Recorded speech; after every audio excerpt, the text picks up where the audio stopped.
मिथिला नगरी में राम और सीता के विवाह की तैयारियां होने ही वाली थी। तभी ऋषि विश्वामित्र ने राजा जनक से प्रार्थना की। उन्होंने राजा जनक को बताया कि जैसे सीता राम के योग्य है, वैसे ही उनकी छोटी पुत्री उर्मिला भी लक्ष्मण के योग्य है। जनक विश्वामित्र की बात सुनकर बहुत खुश हुए। विश्वामित्र ने उनके हृदय की बात कह दी थी, सीता राम के लिए और उर्मिला लक्ष्मण के लिए। राजा जनक को पूरा विश्वास था कि उनकी दोनों पुत्रियां धर्म के पथ पर राम लक्ष्मण के साथ चलेंगी। विश्वामित्र यहीं नहीं रुके। उनके पास राजा जनक के लिए एक और शुभ विचार था।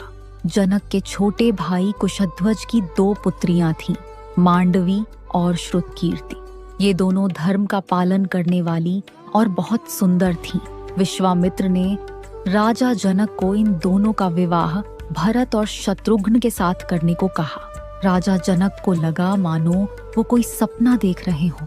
उन्होंने अपनी बड़ी पुत्री सीता के लिए स्वयंवर रखा, लेकिन उनकी 4 पुत्रियों के लिए योग्य वरों का रिश्ता खुद उनके पास चलकर आया था। रघुवंश के 4 पुत्र मिथिला की 4 कन्याओं के साथ बंधन में बांधे जाने वाले थे। शादी के शुभ कार्य बिना माता पिता के असंभव थे, इसलिए ऋषि वशिष्ठ स्वयं अयोध्या गए राजा दशरथ को निमंत्रण देने। राजन, आपके पुत्र राम ने शिव धनुष तोड़कर देवी सीता का स्वयंवर जीता है।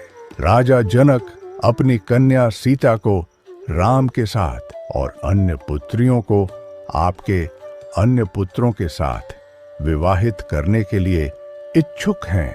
आप मिथिला चलकर इस महान कार्यक्रम में शामिल हों। राजा दशरथ अपनी पूरी शान के साथ पुरोहित और मंत्रियों को लिए मिथिला की ओर चले। मिथिला के प्रवेश द्वार पर राजा जनक स्वयं अपने परिवार के साथ स्वागत के लिए खड़े थे। रघुनंदन दशरथ, आपका स्वागत है। आपके पुत्रों ने हमारे वंश को धन्य कर दिया।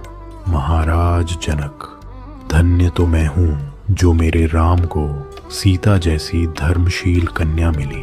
विवाह की खुशियां अपने चरम पर थीं, लेकिन तभी वहां प्रकट हुए एक ऋषि